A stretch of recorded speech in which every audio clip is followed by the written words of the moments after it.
Are you guys ready to finally finish this book, Just Grace? All right, Dad is not so mad. Dad and Mrs. Luther talked and talked and talked about the postcards and how wonderful they looked. Dad said he could not believe that it was not Crinkles standing in the shopping cart. I was trying not to smile, so I looked at the ground and Mrs. Luther's scary masks behind her.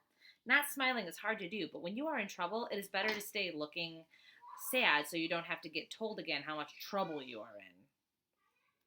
When you are in trouble, looking sad and unhappy for a pretty long time makes your parents think that you are very, very sorry. On the way home, Dad said, "I'm very impressed with you, but that does not mean you're not in trouble and grounded for 1 week." Revenge. Mrs. Luther is not friendly. Yesterday, she was only pretending to be nice because last night I am 100% sure that she sent some ghosts over to my house to punish me. I heard them when it was dark and I was sleeping. They were making scary, spooky sounds right near my room. Mom and Dad let me sleep in their room on the big chair in the corner. I think Mom whispered to Dad that she heard something too, but she didn't make him put on his clothes to go outside and look around. In the morning, Dad looked in my room and outside my window, but he couldn't find anything creepy or scary. The only thing he found was Sammy Stringer, who was poking around in our yard.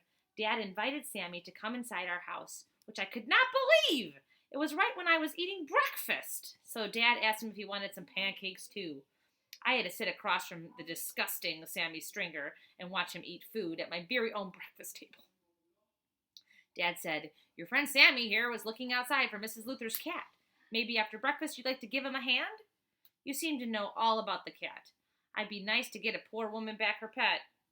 Mom came downstairs and gave Sammy and me one of her super big surprise looks. I was mad at Sammy Stringer for getting invited into my very own house and eating my very own pancakes right in front of me. So I said, "How come you're not wearing your red oven mitts?" So this is a picture that she has here. How Sammy should eat pancakes. Sammy eating pancakes with oven mitts. Ha ha. What does she have against Sammy Stringer? I just don't understand. I'm just thinking while I'm reading, I was not going to be nice, even if I did save him from trouble because I couldn't help but do it, and even if he was in my house.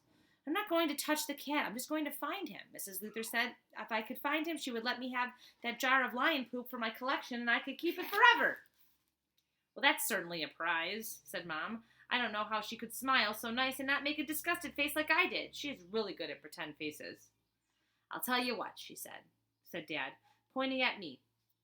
You two do a team up and find that cat, and I'll forget about the grounding. Deal? Deal, said Sammy, even though it was not his deal because Dad was not even talking to him. He was talking to me. Great, Dad said, and Sammy Stringer smiled at me with his mouth sort of open so I could see all the bits of pancakes in between his teeth. Oh, that's so gross. Forced partner. Sammy wanted to do lots of talking and acting like we were friends on a special cat-finding mission, but I told him right away the truth.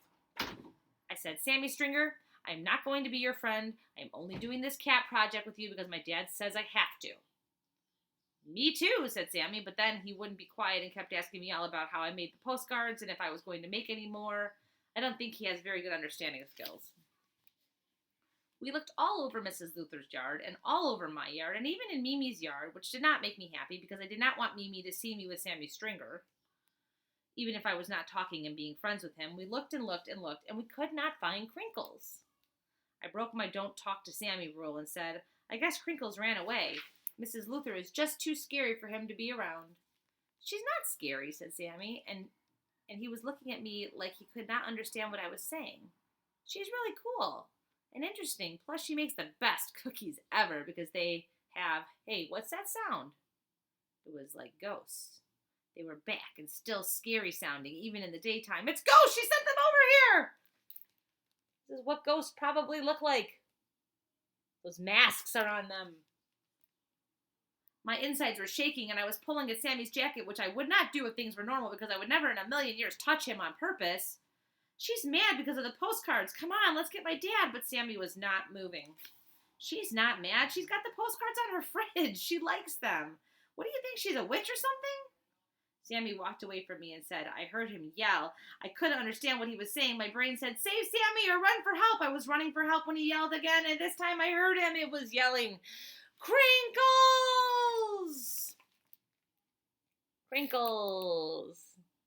I ran around the corner of my house right into Sammy's pointing finger. It was pointing right at me, and he said, "You were the catnapper all along. You're a liar." Then he pointed at Augustine Duprat's window, which is on my house. Crinkles was looking out from us from inside, and he was making the horrible ghost noises. Sammy's accusing her of being a catnapper. Partner. But forced is crossed out. That's kind of funny. Forced partner. It took a long time to tell Sammy Stringer the truth of why Crinkles would be in my house by accident. A normal person would understand the reason really fast, but Sammy Stringer was not a normal person. Plus, he asked me 1,000,000 questions about every little thing, so the whole story took forever.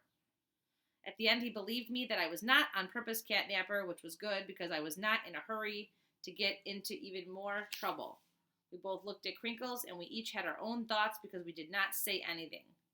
My thoughts were, number 1, I cannot let Dad know where Crinkles is. Number 2, I must get Crinkles out of Augustine Duprat's apartment. Remember, she's in France. Number 3, I only want to be grounded for a week, not longer, even if things go really, really bad. I don't think we're going to finish the book in this section. We're going to finish up pretty soon. I do not know what Sammy Stringer's thoughts were, but I bet they were not as many or as hard as mine. That lion poop is mine! But that's not really what he's thinking.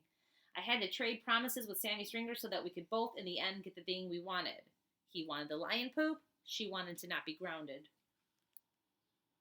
It made us real partners instead of pretend partners like before, which was not so perfect if I thought about who I was a partner with, but much better than being alone if I thought about what I had to do next. It is not easy to be sneaky and careful at the same time if you are all alone.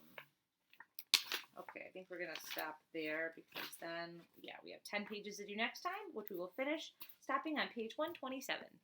Until next time.